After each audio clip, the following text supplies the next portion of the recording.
Kita sedang mengalami pergantian waktu yang kemudian dirayakan, yakni dari 2023 ke 2024, seperti tahun-tahun yang lalu dan mungkin tahun-tahun yang akan datang.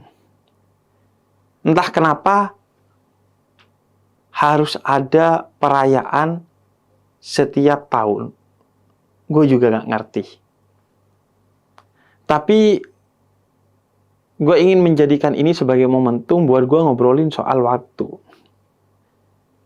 Sebagai introspeksi buat diri gue utamanya yang sangat payah soal kedisiplinan waktu.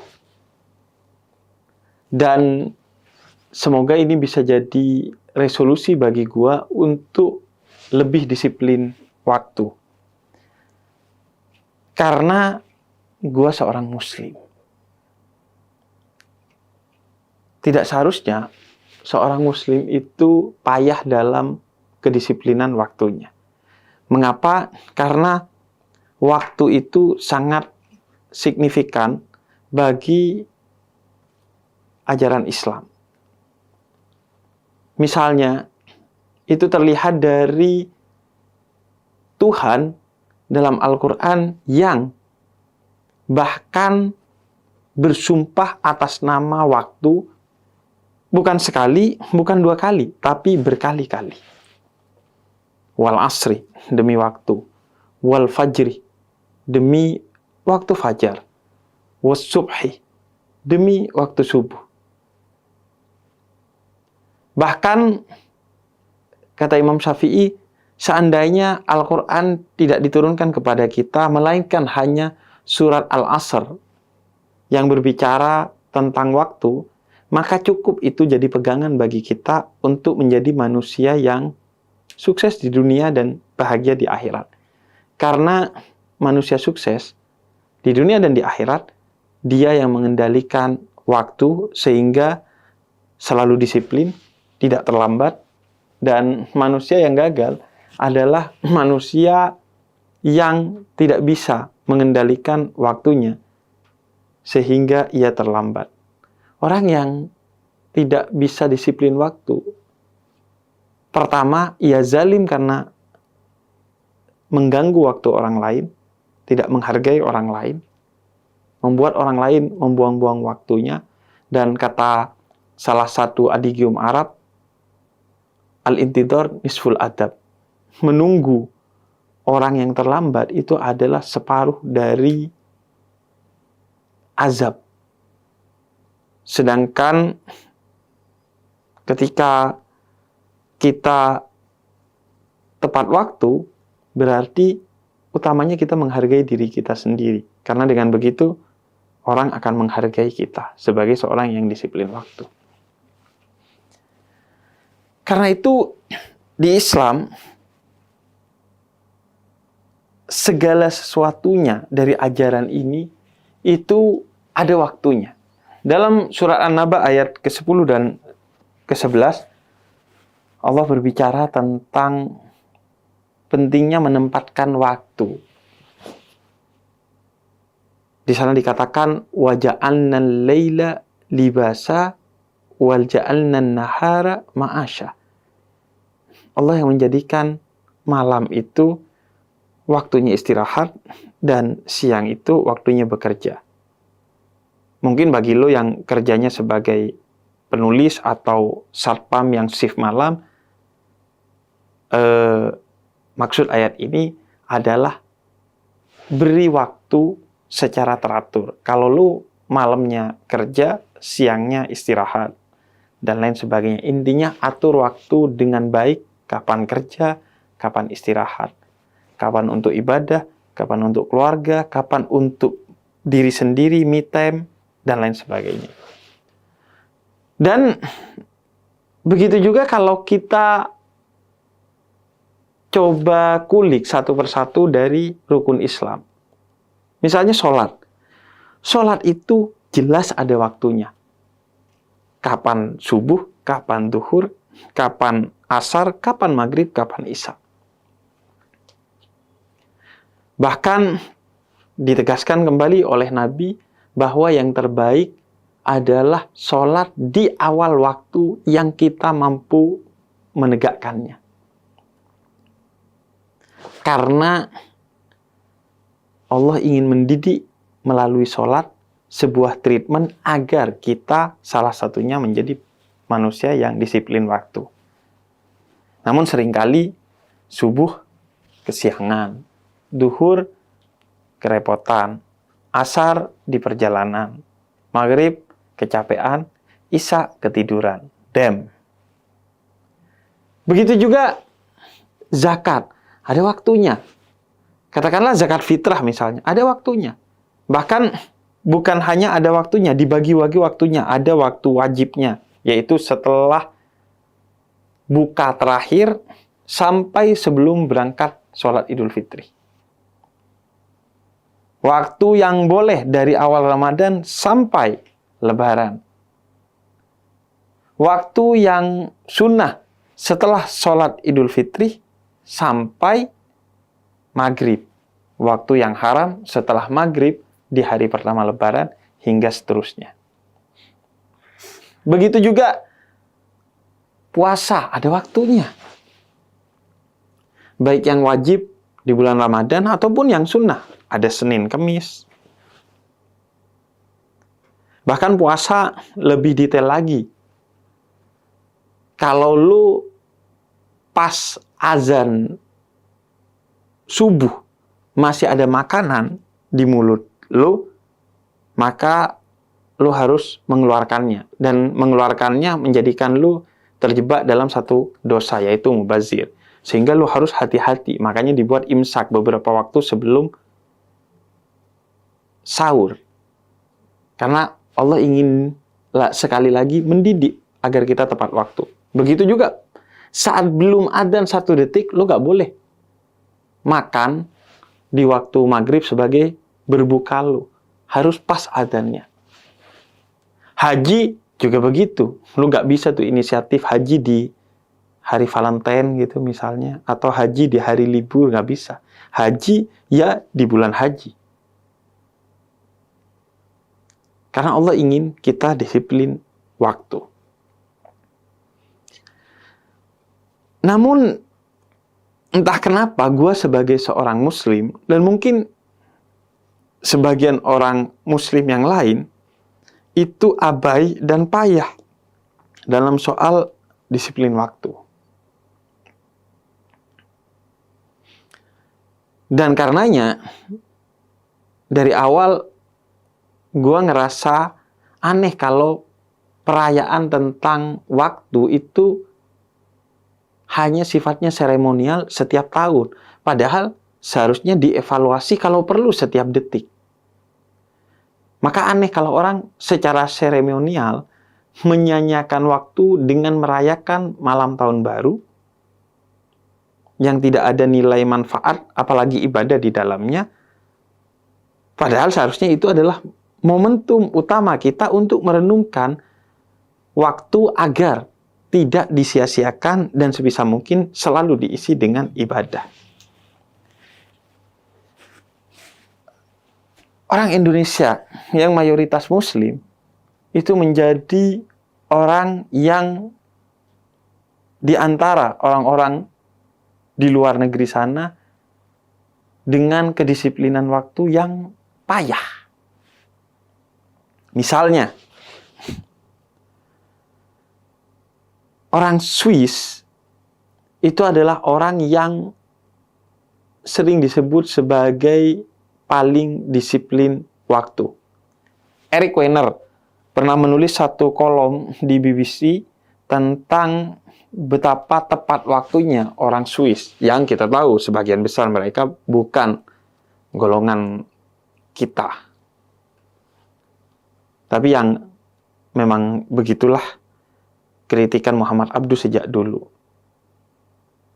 Saya melihat Muslim di Mesir, atau juga mungkin di Indonesia, tapi tidak melihat Islam di sana dan di sini. Saya melihat Islam di Swiss maupun di Prancis, meskipun saya tidak melihat Muslim di sana. orang Swiss itu seolah-olah memegang teguh apa yang diajarkan oleh Allah dalam surat An-Naba ayat ke-10 dan 11. Meletakkan waktu pada tempatnya. Kedai kopi di sana, kata Eric Weiner dalam kolomnya, itu ramai rata-rata di jam 4 sore atau di waktu sore. Di luar itu sepi sekali karena di waktu itulah orang Swiss itu istirahat. Sedangkan kita di Indonesia adalah orang yang seolah-olah tak tahu waktu. Sehingga mereka tidak tahu seolah-olah mana waktu yang harus diberikan secara prioritas. Misalnya, orang Indonesia itu rata-rata hanya memberikan waktu kurang dari 1 jam bagi keluarganya. Padahal dalam Al-Quran dikatakan, Ku anfusakum wa ahlikum nar. Utamanya, beri waktu untuk menjaga dirimu dan keluargamu dari api neraka.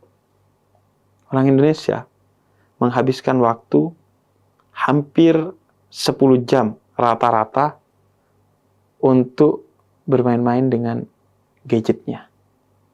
Begitu laporan dari Hotsuite dan We Are Social setiap tahunnya, rata-rata di 9 jam orang Indonesia menghabiskan waktu untuk gadgetnya.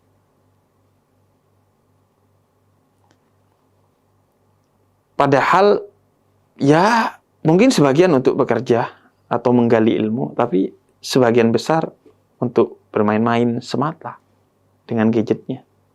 Buktinya rata-rata orang Indonesia 54 kali membuka gadgetnya setiap hari tanpa gadget itu ada pemberitahuan, baik berupa dering, atau bergetar, atau sekedar hidup layarnya. Mereka sering pegang gadgetnya hanya untuk main-main aja. Termasuk gua. Dan ini semacam renungan buat kita di pergantian tahun ini untuk memperbaiki kedisiplinan kita atas waktu, khususnya sebagai seorang Muslim. Nah, kemudian kepada apa waktu harus diprioritaskan? Tentu yang paling mendasar kita harus memberikan keseimbangan. Mana yang harus diprioritaskan, mana yang harus diberi waktu secukupnya, dan lain sebagainya. Tapi yang harus diprioritaskan adalah memberi waktu kepada hal-hal yang bermanfaat. Karena kata Nabi Muhammad, khairun nas anfa'uhum linnas. Sebaik-baiknya manusia yang memberikan waktunya untuk kemanfaatan bagi sekitarnya. Entah itu manusia lain, binatang, tumbuhan, dan yang lainnya. Karena kalau lu ingin melihat satu bangsa, lu bisa lihat dari bagaimana mereka mengimajinasikan waktunya. Orang Barat itu populer dengan adigium time is money. Waktu adalah uang. Karena mereka kapitalis. Orang Arab sebelum zaman Nabi Muhammad, mereka yang jahiliyah terkenal dengan adigium al-waktu kas-saif. Waktu itu seperti pedang. Karena mereka sangat akrab dengan peperangan di zaman itu.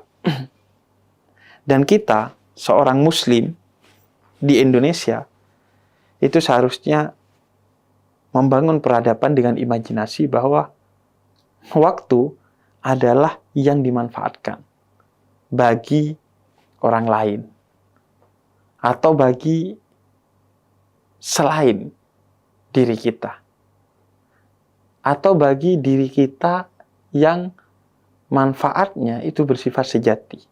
Misalnya menolong orang lain, beribadah kepada Tuhan, membantu makhluk lain, dan untuk diri sendiri yang itu bernilai kemanfaatan, bukan kesia-siaan. Misalnya tidur, gak ada masalah dengan tidur. Tapi tidurnya karena lelah untuk beristirahat agar esok bisa belajar lagi dengan maksimal atau bekerja lagi dengan maksimal atau bangun di malam hari untuk beribadah, tahajud atau zikir dengan maksimal. Sehingga tidurnya pun tidur yang bermanfaat, yang menurut para ulama itu adalah tidur yang ibadah. Karena lelah setelah melakukan sesuatu yang bermanfaat dan istirahat untuk melakukan sesuatu yang manfaat lainnya setelah bangun. Karena itu kita kayaknya mesti belajar dari Swiss yang orang-orangnya sangat tepat waktu, atau yang lebih solid lagi dalam disiplin waktu kepada orang Jepang. Yang bisa diukur, misalnya kata Weiner dalam kolomnya tersebut, dari kereta apinya. Rata-rata keterlambatan kereta api di Swiss itu hanya di 3 menit setiap tahunnya. Dan rata-rata keterlambatan kereta api Shinkansen di Jepang itu per tahunnya hanya 36 detik. Entah berapa rata-rata keterlambatan kereta api di Indonesia dan negara-negara yang mayoritas Muslim atau bahkan negara-negara yang telah mendaulat dirinya sebagai negara Islam. Bukan maksud gue membanding-bandingkan antara mereka yang bukan Islam dengan orang Islam. Karena mereka yang bukan Islam juga banyak yang payah dalam kedisiplinan waktunya. Salah satunya mereka yang hidup di New York. Tapi ini sebagai introspeksi yang gue rasa pas di pergantian tahun ini. Dan pada akhirnya dalam salah satu hadis qudsi, Allah katakan melalui sabda dari Nabi Muhammad bahwa Allah tersinggung kepada orang yang tidak disiplin kepada waktu dan akhirnya menyalahkan waktu karena ketidakdisiplinannya. Sebab kata Allah dalam hadis qudsi tersebut, akulah yang maha mengatur waktu. Kenapa kamu tidak taat kepada waktu itu, padahal ketaatan pada waktu adalah bagian dari ketaatan kepada Allah. Dan kenapa justru seringkali kita mengeluhkan waktu sehingga kemudian seolah-olah kita mengeluhkan ketetapan Allah. Ah, kok hujan sih? Ah, kok panas sih? Ah, kok cepat banget sih? Ah, kok udah tua aja sih? Ah, kok udah nikah aja sih? Allah tersinggung dengan semua itu. Kalau lu gak pengen hidup lu yang kaitannya dengan waktu, disiplin waktu. Khususnya gue yang payah sekali dalam kedisiplinan waktu itu. Makanya aneh kalau ada perayaan pergantian tahun. Emangnya waktu kita setahun ini udah betul-betul dimanfaatkan untuk sesuatu yang positif.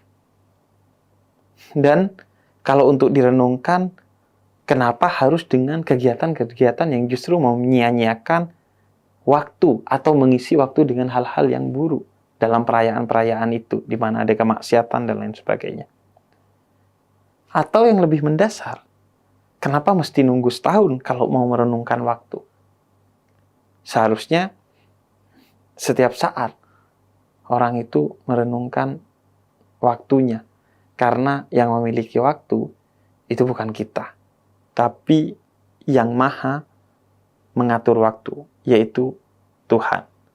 Sehingga kalau lu nunggu besok, nunggu tahun depan, nunggu pergantian tahun untuk merenungkan tentang waktu, bukankah besok, tahun depan, pergantian tahun, bahkan 1 detik kemudian bukan milik kita dan gak ada jaminan kita masih hidup. Maka akhirnya tolak ukur apakah lu telah lebih baik dalam mengelola waktu atau tidak, bukan dengan membandingkan lu dengan orang lain atau membandingkan Indonesia dengan Swiss, Jepang atau yang lainnya. Karena setiap orang punya waktunya sendiri-sendiri. Sehingga kata Nabi, bandingkan dengan diri lu sendiri. Siapa yang hari ini lebih baik dari kemarin, dia beruntung. Siapa yang hari ini sama dengan kemarin, dia rugi. Dan siapa yang hari ini lebih buruk dari kemarin, maka dia terlaknat.